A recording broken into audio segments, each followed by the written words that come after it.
আছেন আমার মুক্তার, আছেন আমার বারিস্টার, শেষ বিচারের হাইকোর্টেতে তিনি আমায় করবেন পার। আমি পাপী রাসূল জাবিন্দার। কোন বনেরই পাখি তুমি, আইলারে কোন বনে, আবার কোন বনেতে যাইতে হবে পড়ছে নাকি মনে। আজকে আমি আপনাদের সামনে আলোচনা করব মেয়েদের 2 নম্বর আমল হলো রমজান মাসে রোজা। রমজান মাসে রোজা রাখতে হবে। 3 নম্বর আমল হলো স্বামীর কথা মতো চলা লাগবে। স্বামীর কথা মতো চলতে হবে, স্বামীর মনে কষ্ট দেওয়া যাবে না। আল্লাহ রাসূল ফাতেমার ঘরে আসলেন। ফাতেমা মাথা নিচু করে মুখটা কালো করে দাঁড়িয়ে আছে। রাসূল বলেন, ফাতেমা মনে হয় তোমার কষ্ট কিছু বলতে চাও। ফাতেমা বলে, বাবা বলে কোনো লাভ নাই। মদিনার কত ধনী ধনী যুবক আমাকে বিয়ে করতে চাইছিল, কিন্তু আপনি তাদের সঙ্গে বিয়ে না দিয়া এমন একটা গরিবের সঙ্গে আমার বিয়ে দিলেন, যার সঙ্গে সংসার করে আমার জীবনে কোনো শান্তি নাই। সঙ্গে সঙ্গে রাসূল বললেন, ফাতেমা আমি তোমাকে আলীর সঙ্গে বিয়ে দেই নাই, বরং আল্লাহ তাআলা হুকুম করেছে, ও ফাতেমা আল্লাহ ছাড়া কাউকে যদি সেজদা করার হুকুম থাকে তাহলে আমি তোমাকে হুকুম করতাম আলীর পায়ে সেজদা করো। ফাতেমাকে বুঝাই দিলেন, মেয়ে মানুষের কাছে আল্লাহর পরে সেই মানুষটা সবচাইতে দামি, ওই মানুষটি হইলেন তার স্বামী। এই জন্য স্বামীর কথা মতো চলা লাগবে। 4 নম্বর যে কথাটা সেটা হলো পর্দা। পর্দা, এই পর্দা মোতাবেক যদি মেয়েরা চলে, আর কোনো আমলের দরকার, জোরে কোন দরকার, হজের কথা নাই, জাকাতের কথা নাই, এগুলো কোনো কথাই নেই। 4 আমলে 8 জান্নাত। আলহামদুলিল্লাহ, যে বান্দির আমরা জানাজা করলাম উনি যদি 4টি আমল পাকাপোক্তভাবে করে যায়, ইনশাআল্লাহ তার জান্নাতের ব্যাপারে কোনো সন্দেহ নাই। আল্লাহ কবুল করুক, জোরে কোন আমিন। আগামী জুমার দিনে মসজিদ যখন আজান হবে, আজান দেওয়ার সঙ্গে সঙ্গে যেই মুসল্লি মসজিদে পা দিবে তাকে জিজ্ঞাসা করলেই জানতে পারবে এত বড় জান্নাত আমার বান্দারা কেমনে দেখবে। এ কথার দ্বারা আল্লাহ বান্দার দাম কমালো না বাড়ালো? তা আগামী জুমার দিনে আজান দেওয়ার সাথে সাথে আপনার মসজিদে যাবেন? আজকের খবর কি পড়ছেন? কিন্তু আজানের গুরুত্ব খুবই কম। 5 ওয়াক্ত নামাজের আজান দেওয়ার সাথে সাথে মসজিদে যাওয়া লাগবে না, জামাত ধরলি হলো। জোরে কোন কথা ঠিক কিনা? জুমার নামাজের আজানের গুরুত্ব বেশি, নামাজের চাইতে আজানের গুরুত্ব বেশি। দেখেন আল্লাহ কোরআনে বলতেছেন, ইজানু দিয়ালিস সালাতি মিন ইয়াউমিল জুমআ ফাসআউ ইলা যিকরিল্লাহ। ফাসআউ মানে শব্দের অর্থ হলো হাঁটাও না, দৌড়াও না, এত জোরে মসজিদে যাওয়া লাগবে। হুকুম কার? আরো জোরে বলেন, হুকুম আল্লাহ। আমি যে কথা বলতেছিলাম যে এই যে সুবহানাল্লাহ, আলহামদুলিল্লাহ, এগুলো আল্লাহর তসবিহ, আল্লাহর প্রশংসা, আমাদের করতে কোনো আপত্তি নাই। তাহলে আমরা প্রশংসা করলাম কার? এখন যদি প্রশ্ন করা হয় আমরা কেন করব, আল্লাহর প্রশংসা করার বহু কারণ, তার মধ্যে আমি প্রধানত 3টা কারণ খুঁজে পেয়েছি। প্রধানত কারণ 3টা, সে 3টা বলতেছি। 1 নম্বর কারণ হলো আল্লাহ বলি দেখাটির মধ্যে আমাদেরকে মুসলমানের ঘরে কবুল করেছে। জোরে খান সুবহানাল্লাহ। হরিণা, বলি দেখাটি এগুলোর নাম কিন্তু মুসলমান নাম না, জায়গার নাম হলো হিন্দু নাম। জোরে খান কি নাম? কিন্তু আমরা কি হিন্দুর ঘরত না মুসলমানের ঘরত? কথা কয় না রে বা। আজকে কি সিস্টেম হলো দেখছেন, কি সুন্দর আমরা জানাজা করলাম। আর হিন্দুর হলেই শ্মশানত দিয়ে যায় লাগারে, দে মুখত আগুন দে, না কি কোন জান, একটা মানুষকে পুড়িয়া ছারখার করে দেয়, ছাই করে দেয়। এটা করতেই কেমন লাগে, দেখতেও কেমন লাগে। আর আমাদের মুসলমানের সিস্টেমটা কত সুন্দর। ধরে কর সুবহানাল্লাহ। কি খুশি হবে যার, যদি হিন্দুর ঘরে জন্ম নিতেন তাহলে কি করতে? একটু মনোযোগ দিয়ে শুনবেন, যে আল্লাহ হিন্দু বৌদ্ধ খ্রিস্টানদের ঘরে না পাঠাইয়া মুসলমানের ঘরে আমাদের কবুল করলেন, এই জন্য আল্লাহর শুকরিয়া কম না বেশি? আল্লাহ রে আল্লাহ, আমরা সবাই জন্মগত মুসলমান, মুসলমানের ঘরে জন্ম লিছি বারে। জন্মগত যারা মুসলমান তাদের কোনো টেনশন নাই, কিন্তু অন্য ধর্মে জন্ম নিয়ে মুসলমান হয়ে মরা খুবই কঠিন। যার প্রমাণ হলো নবীর চাচা আবু তালেব। আপনারা বলেন তো, যিনি নবীকে বাবার দয়া দিয়ে লালন পালন করছে তার নাম কি? আবু তালেব। আবু তালেব কাফের না মুসলমান? আচ্ছা, কাফেরের নাম মুসলমান রাখা যাবে? যাবে? আবু লাহাবের নাম কেউ আপনার খুঁজে পাবেন আপনাদের গোটা এলাকায়? আবু লাহাব নামে কোনো ব্যক্তি আছে? আবু লাহাবও নবীর চাচা, আবার আবু তালেবও নবীর চাচা। আবু লাহাবও কাফের, আবু তালেবও কাফের। তা আবু তালেব নাম বহু আছে, আছে না নাই? জোরে কেন আছে না নাই? আপনাকে এলাকাতে দেখবেন আবু তালেব আছে, আছে না নাই? এটা আবু লাহাব, আবু জেহেল নাই। আবু জেহেলও কাফের, আবু লাহাবও কাফের, আবু তালেবও কাফের, কিন্তু ওই দুই কাফের নাম খুঁজে পাওয়া যায় না। আরে আবু তালেব কাফের নাম মাঝে মধ্যে আছে, ব্যাপার কি? কারণ হলো আল্লাহ নবী বলেছেন, মায়ের পেট থেকে আমি এতিম হয়েছি, কিন্তু দুনিয়াতে আসার পরে আমি এতিম ছিলাম না। আমার চাচা আবু তালেব আমাকে এমনভাবে লালন পালন করেছে, আমার যে বাবা নাই এটা কোনোদিন আমি বুঝতে পারিনি। সুবহানাল্লাহ খান। সে আবু তালেব মৃত্যুর বিছানায় যখন শুয়ে গেছে, আল্লাহ নবী বলতেছে, চাচা আমাকে এত দরদ করে আপনি লালন পালন করলেন, আপনি জাহান্নামের আগুনে পড়েন এটা আমি চাই না, বরং শুধু একটা বার আপনি বলেন লা ইলাহা ইল্লাল্লাহ মুহাম্মাদুর রাসূলুল্লাহ, আমি নবী ওয়াদা করতেছি আপনার হাত ধরে জান্নাতে পৌঁছায় দিব। আবু তালেব বললেন, বাজান মোরাই যখন যাচ্ছি বাপ দাদার ধর্ম ছাড়বো না। এখান থেকে প্রমাণ হলো অন্য ধর্মে জন্ম নিয়ে মুসলমান হয়ে মরা কঠিন, আর মুসলমানের মধ্যে জন্ম নিয়ে মুসলমান হয়ে তার জন্য মরা সহজ। এই যে আল্লাহ আমাদের জন্য সহজ বিধান রাখলেন, খুশি না বেজার? এই জন্য জবান খুলে সমস্বরে সকলে আল্লাহর প্রশংসা করছি, আলহামদুলিল্লাহ। আল্লাহর প্রশংসা করার 2 নম্বর কারণ হলো আমাদের কপাল এত ভালো। আমি মাঝে মধ্যে ড্রেসিং টেবিলের সামনে গিয়ে আমার চেহারা দেখে কপালে এরকম হাত দিয়ে সময় খাই। এইটা আমার এক ছোট মেয়ে দেখছে, দেখো আর মাকে বলতেছে, আব্বা মনে হয় পাগল হয়ে গেছে, নিজের কপালে হাত দেওয়ার সময় খায়। আমার বউ বলে, কে গো এই ব্যারাম কবে থেকে ধরলো? নিজের কপালে হাত দিয়ে সময় খান, তার মানে বলে সময় খাওয়ার কারণ হলো আমার মতন কপাল ভালো কে আছে? বলে আপনার কপাল ভালো কেমনে? আমি বললাম বিশ্বনবীর উম্মত হওয়ার কারণে। বিশ্বনবীর উম্মত হওয়ার কারণে আমার কপালে এত ভালো, হাসরের ময়দানে সবাই যখন টেনশন করবে আর আমাদের নবী আমাদেরকে জান্নাতে নিয়ে যাওয়ার চিন্তায় ব্যস্ত থাকবে। জোরে বলেন সুবহানাল্লাহ। এমন একজন নবী পাইছি যে নবী জান্নাতে যাওয়ার জন্য চিন্তা করবে না, জান্নাতে আমাদেরকে নিয়ে নেওয়ার জন্য চিন্তা করবে। একেবারে খুশি না বেজার পারা? তো সুবহানাল্লাহ আসতে কোন খেন আছেন আমার মুক্তার, আছেন আমার বারিস্টার, শেষ বিচারের হাইকোর্টেতে তিনি আমায় করবেন পার, আমি পাপী রাসূল জাবিন্দার। আল্লাহ রাসূল বলেছেন, আমার একটা উম্মত, একজন, সব না, আমার একটা উম্মত যতক্ষণ জান্নাতের বাহিরে থাকবে আমি রাসূল ততক্ষণ জান্নাতের মধ্যে ঢুকবো না। খুশি না বেজার? তাহলে এমন নবীর উম্মত হওয়ার কারণে আমরা শুকরিয়া আদায় করব কার? আর 3 নম্বর যে কোরআন থেকে আপনারা আলোচনা শুনবেন, আজকের সাবজেক্ট হলো ইন্না লিল্লাহি ওয়া ইন্না ইলাইহি রাজিউন। এই মেয়েটা মরার খবর শুনে আপনারা প্রথম কি কইছেন? একেবারে আপনার কননি। আমি এখানে এসে যখনই শুনলাম যে সভাপতি সাহেবের স্ত্রী মারা গেছে, আমি সঙ্গে সঙ্গে বললাম ইন্না লিল্লাহ ইন্না লিল্লাহ। কিন্তু আমি যে কেন কইলাম, আমি তো নিজেই চিন্তা পড়ে গেলাম। আসলে কি মানুষ মরার পরে ইন্না লিল্লাহ বলা লাগবে? এইরকম কি কোনো বিধান আছে? না না না, এইরকম কি কোনো বিধান আছে? যে আমার এক বাচ্চা বললো যে দুঃসংবাদ শুনলে ইন্না লিল্লাহ পড়া লাগে। দুঃসংবাদ, তো মানুষ মরা কি সুসংবাদ না দুঃসংবাদ? হ্যাঁ, দুঃসংবাদ।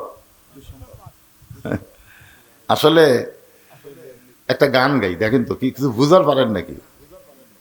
কোন বনেরই পাখি তুমি, আইলা রে কোন বনে, আবার কোন বনেতে যাইতে হবে পড়ছে নাকি মনে।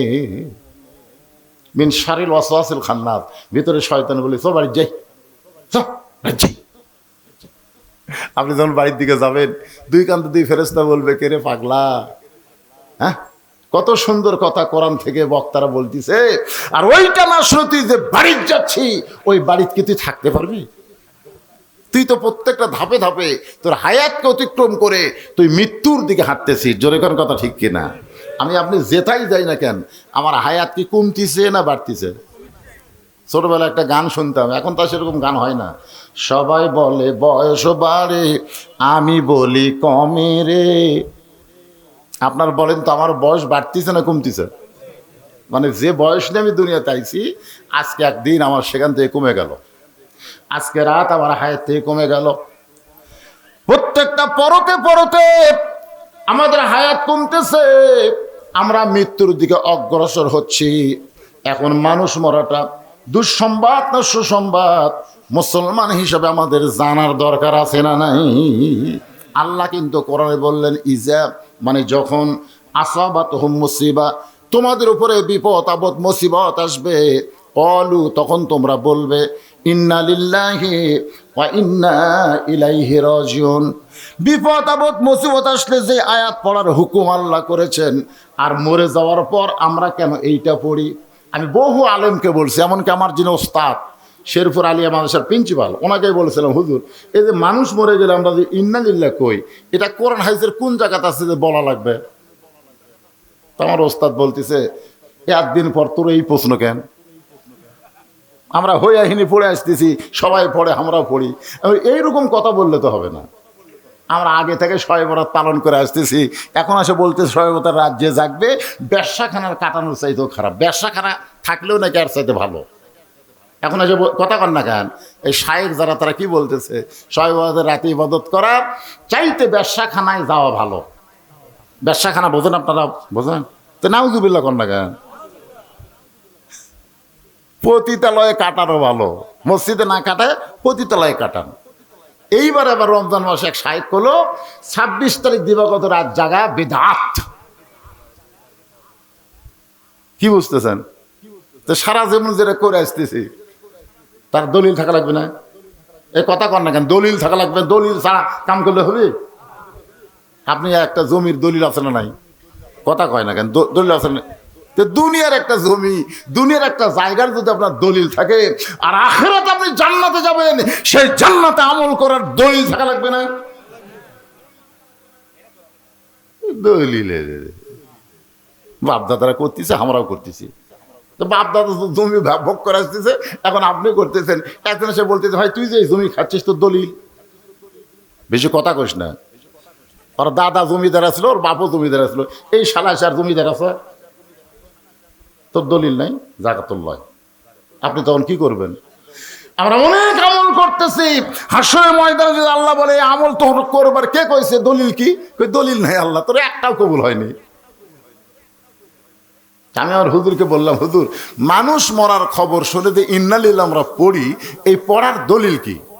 কোরআনে কি দলিল পাচ্ছি? এটা হলো বিপদ আপদ মুসিবতের সময় আল্লাহ বলেছেন, ক্বালু তোমরা বলো ইন্না লিল্লাহি ওয়া ইন্না ইলাইহি রাজিউন। তা আমার হুজুর বলতেছে, বাজান এগুলো দলিল টলিল বুঝি না, সবাই কয় হামও কই। আসলে কি সবাই বললে আমরা বলবো? আমাদের জানার অধিকার আছে না নাই? দরকার আছে। আজকে এখানে একটা জানাজা হলো দেখি তো, এ ওয়াজ আমার 38 বছর ওয়াজের জীবনে আমি কোনোদিন জানাজা করে এসে টেজত ওয়াজ করছি, আজকে প্রথম। আপনাকে কোনোদিন হয়েছে যে জানাজা করে ওয়াজ শুনছেন? কথা কন না কেন? তাহলে একটা নতুন অভিজ্ঞতা হলো না আমাদের। এই মিডিয়ার ভাইরা, এটা তোমরা ফলাও করে প্রচার করবে, হুজুর মাঠে জানাজা করে তারপরে টেজে আসলো। আমি তো আমার জীবনে একটা প্রথম জিনিস পেলাম, আগে জানাজা হলো, তারপর আবার ওয়াজ হচ্ছে। বাস্তব কথাগুলো আমি আপনাদের সামনে বলতেছি ভাইজান, বহু আজ জীবনে শুনবেন, আজকে একটু মনোযোগ দিয়ে কথাগুলো শুনবেন। রাজি আছেন সবাই? তো আমাদের এক মা মারা গেল, আমাদের একজন বাবা মারা গেল, আমাদের একজন ভাই মরে গেল, আমাদের একজন বোন মরে গেল। মরার কথা শুনেই আমরা বিপদের আয়াত পড়লাম, ইন্না লিল্লাহ ইন্না লিল্লাহ। আসলে মুসলমান মরা বিপদ না, সুসংবাদ। এটা আমাকে জানা লাগবে তো, যে আমি তো আয়াতে কারিমা তেলাওয়াত করলাম, যারা মুসলমান হয়ে মারা যাবে তাদের কোনো ভয় নাই, তাদের কোনো চিন্তা নাই, মরার সঙ্গে সঙ্গে আল্লাহর জান্নাতের দরজা তাদের জন্য খুলে ধরা হবে। ধরে কারণ সুবহানাল্লাহ, কবরে যাইতে দেরি হবে কিন্তু তাদের জান্নাতে ঢুকতে দেরি হবে না। এখন আপনারা বলেন, মরাটা খুশির খবর না কষ্টের খবর?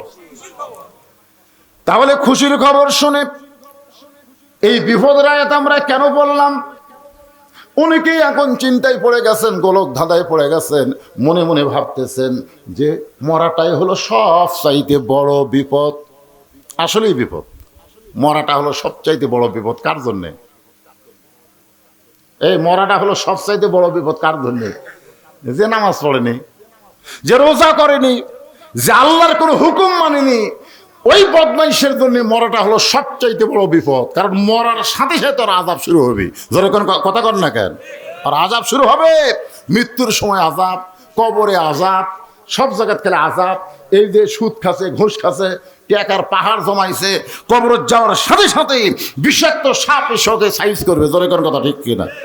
একটা গান আছে, ছোটবেলায় শুনছি, যদি ফুলগুলো হয় অভিমানে ঝরে যায়, আমি মালা গেথে বলো কারে পরাবো, সে যে কেন এলো না, কিছু ভালো লাগে না, কবরে আসুক তারে আমি মজা দেখাবো। কি কবরে মজা আছে না নাই? কার জন্যে? এখন যদি আপনারা বলেন হুজুর আমাকেরও জন্যে, তাহলে ইসলাম ওটা হিন্দুতে, এই ইসলাম ওটা হিন্দুতে, মুসলমান যা কাফেরও তাই। গোলেমালে আলু করলে হবে না। আজকে জান্নাতের বাগানে বসে যারা রাত জাগা শুনতেছেন, আর যাই হোক তাদের কবর কবর হবে না। আল্লাহ তাদের কবরকে জান্নাতের টুকরা বানায় দিবে। কেমনে বানায় দিবে? এমনি দিবে না, কেমনে দিবে? এইটা মুসলমানের বাচ্চা হিসাবে আমাদের জানার অধিকার আছে না নাই? দরকার আছে না? একটু মনোযোগ দিয়ে শুনবেন, মনোযোগ দিয়ে শুনলেই বুঝতে পারবেন কঠিন কোন সাবজেক্ট আপনাদের সামনে বলতেছেন। ভাই যাইতেই যখন হবে, বাড়ির থেকে বের হলেই বউ কান গরম করে দেয়, দেখাশোন আওয়াজ করবেন। আমি কি দেখব? বলে দেখবেন বর্তমান সরকারের কোনো নেতা তেজত আছে কিনা, আশেপাশে পুলিশের গাড়ি, র্যাবের গাড়ি আছে কিনা, এগুলাকে দেখবেন, তারপর ওয়াজ করবেন। এগুলা থাকলে তেল আওয়াজ মারা বাড়িতে আসবেন। আমি বললাম, আমি যে বাড়িতে আসতে পারবো তার গ্যারান্টি কি? বলে না, এগুলা কঠিন ওয়াজ না করলে তো পুলিশ ধরবি না, পুলিশ না ধরলেই তো আপনি চলে আসবেন। আমি বললাম, পুলিশ না ধরে যদি আজরাইল ধরে? যেই কইছে আজরাইল, আর বউ চমকে করছে। এতদিন খালি পুলিশ ধরারই টেনশন করছি গো, আজরাইল ধরার কোনো টেনশন করিনি। আপনারা কি ধরার টেনশন করেন, পুলিশ না আজরাইল? এই ভোটের আগে আমাদের বগুড়াত কি হলো জানেন? যারা বিএনপি করে, জামাত করে, এরকম পুলিশ একেবারে বাছাই করে করে ধরা শুরু করলো। তো আমার এলাকার একজন নেতা ওই জেতা অবস্থায় গোরস্থানে একটা কবর খুঁড়িছে। একের গোরস্থানের মাঝখানে একটা কবর করে, সেই কবরের নিচে খেয়ার দিছে, তার উপর কম্বল দিয়ে, তার উপর ল্যাপ নেয়, আরামসে ঘুম পাড়ে। রাত্রেবেলা বউকে মোবাইল করে, কে গো খবর কি? বউ চুম করে বলে, আপনার খবর কি? বলে মাশাআল্লাহ, কোনো টেনশন নেই, এমন জায়গাতে আসি পুলিশের বাপেরও ক্ষমতা নেই এ জায়গাতে আসে। বউ বলতেছে তাহলে ভালো থাকেন।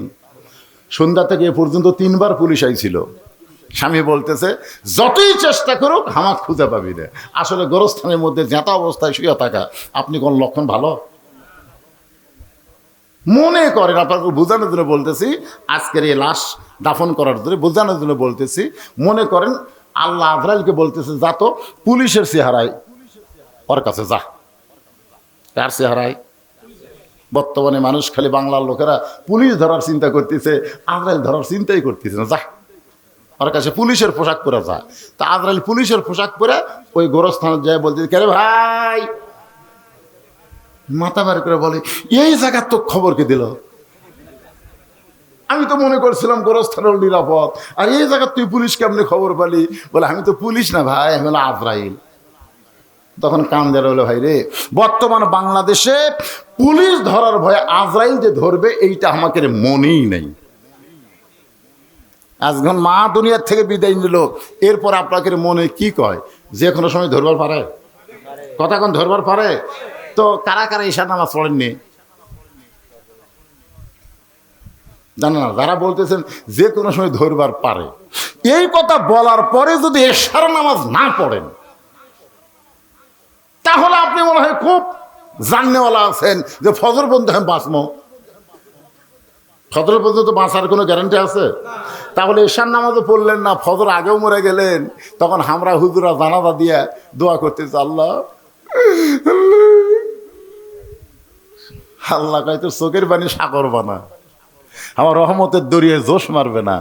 কারণ লা সালাত আলা ঈমানা, যার নামাজ নাই তার ঈমান নাই। যে ব্যক্তি নামাজ বাদ দিয়ে কবর আইছে ওই বেঈমান হয়ে গোরস্থানে আইছে, করে কোনো কথা ঠিক কিনা? ওর জন্য কান্দা জানাজা দিয়ে কোনো লাভ হবে না।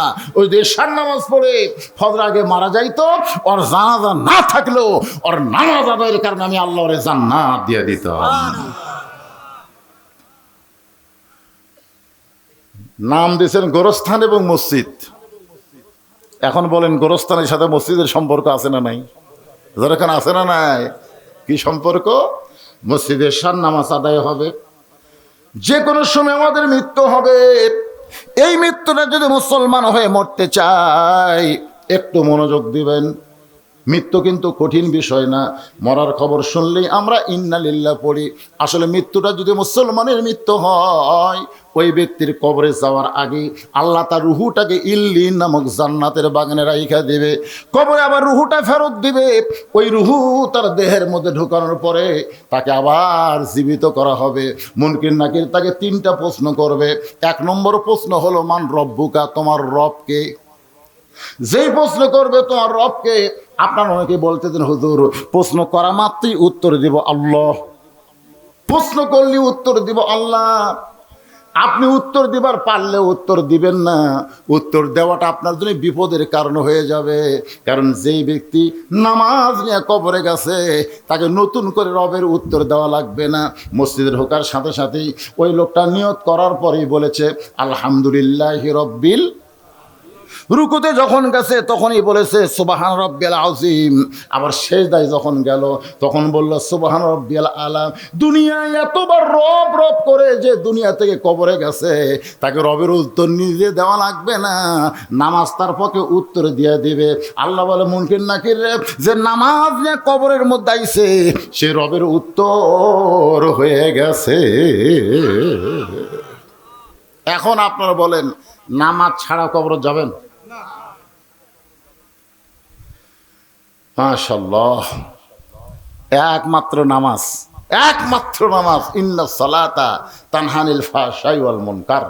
একমাত্র নামাজই পারে মানুষকে যাবতীয় খারাপি থেকে বাঁচাই দিতে। আজকে আমাদের সেই নামাজের দরকার আছে না নাই? আর 2 নম্বর হলো আমার দিনুকা, তোমার দিন কি।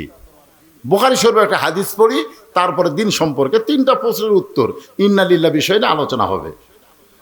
মুনকির নাকির প্রশ্ন করবে আমার নবীকা, তোমার নবীকে। তারপরে প্রশ্ন করবে আমার দিনুকা, তোমার দিন কি।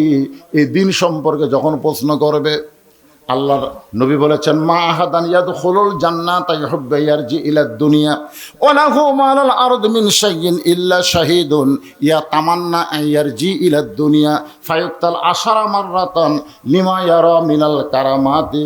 রাওয়াহুল বুখারী কিতাবুল মাগাজি। আপনারা বলেন তো, মুয়াজ্জিন সাহেব যখন মসজিদে আজান দেয়, এই আজান দেওয়ার সাথে সাথে মসজিদে যাওয়া শুধু বাপের জন্যই ফরজ? নামাজ আদায় করা খালি বাপের জন্যও ফরজ না ছেলের জন্যও? আমার দিনুকে খুব খেয়াল করবেন। আপনি যে এশার নামাজ মসজিদে আদায় করলেন, আলহামদুলিল্লাহ, আদায় করার পরে রাতের খাবার খাচ্ছেন না? খান কি খান না? কথা বল। আপনার জোহরের নামাজ পড়ে দুপুরের খাওয়া খাবেন, আর এশার নামাজ পড়ে রাতের খাওয়া খাবেন। এই নিয়ম করবেন। এশার নামাজ রাখবেন, রাতের খাওয়া খাবো না। জোহরের নামাজ আদায় না করলে আমি দুপুরে খাবো না।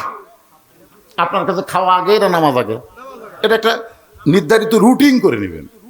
তা আপনি এশার নামাজ পড়ে যায় বাড়িতে খাওয়ার বিছনায় আপনি বলতেছেন বাবু, মানে আপনার ছেলেকে আদর করে আপনি ডাকেন বাবু আসো ভাত খাই। আপনার ছেলে 22 বছরের ছেলে আপনার ডাক দেওয়ার সাথে সাথে আপনার কাছে এসে ভাত খাওয়ার বসলো, আপনার বউ আপনাকে ভাত দিচ্ছে, আপনিও ভাত খাচ্ছেন। ফেরেশতারা বলতেছে আল্লাহ, যেই বাপ একা একা মসজিদে যে নামাজ পড়লো, ওই জায়গায় ছেলেরে ডাকলো না, আর খাওয়ার সময় ছেলেকে ডাকলো, এটা কেমন বাপ? আল্লাহ বলে, ফেরেশতা, ওই ইব্রাহিম আলাইহিস সালামের বাপ আজরের চাইতেও খারাপ। আপনার বন্ধু ইব্রাহিম নবীর বাপ আজর ভালো না খারাপ? চড়কের উপরে যখন বসে আছে, নিচে নমরুদের আগুনের চুলা দাও দাও করে জ্বলতেছে, এমন সময় রশি ধরে টানতেছে। বাবা ছেলেকে আগুনের মধ্যে ফেলে দেওয়ার জন্য রশি ধরে টানতেছে। ইব্রাহিম আলাইহিস সালাম কাঁদতেছে, ফেরেশতা জিবরাইল বলতেছে, ওগো আল্লাহর নবী, নিচে দাও দাও করে আগুন জ্বলতেছে, এই দৃশ্য দেখার পর আপনি কাঁদতেছেন? ইব্রাহিম বলে, জিবরাইল, আমি আগুনের দিকে একবারও তাকাইনি, আমি তাকাই আছি আমার বাপের দিকে। এটা কেমন বাপ? সন্তান বিপদে পড়লে বাবা এসে সন্তানকে বাঁচায়, আর আমার এমন একটা বাবা হয়েছে যে আমাকে আগুনে ফেলে দেওয়ার জন্যে রশি ধরে টানতেছে। এটা কেমন বাপ? ফেরেশতা জিবরাইল বললেন, পৃথিবীর মধ্যে আপনি হলেন একজন খারাপ বাপ পাইছেন, আপনার মতন দুর্ভাগা সন্তান কেউ নাই। আমাদের জাতির পিতা হযরত ইব্রাহিম বললেন, আমি যখন দুর্ভাগা সন্তান, এরকম দুর্ভাগা সন্তান আদমের অনেক হবে, আমার অনেক হবে, যাদের বাবারা জাহান্নামের আগুন থেকে নিজে বাঁচতে চাবে কিন্তু তার সন্তান সন্ততিকে বাঁচানোর চেষ্টা করবে না। এর হলো ইব্রাহিম আলাইহিস সালামের বাপের চাইতেও খারাপ বাপ।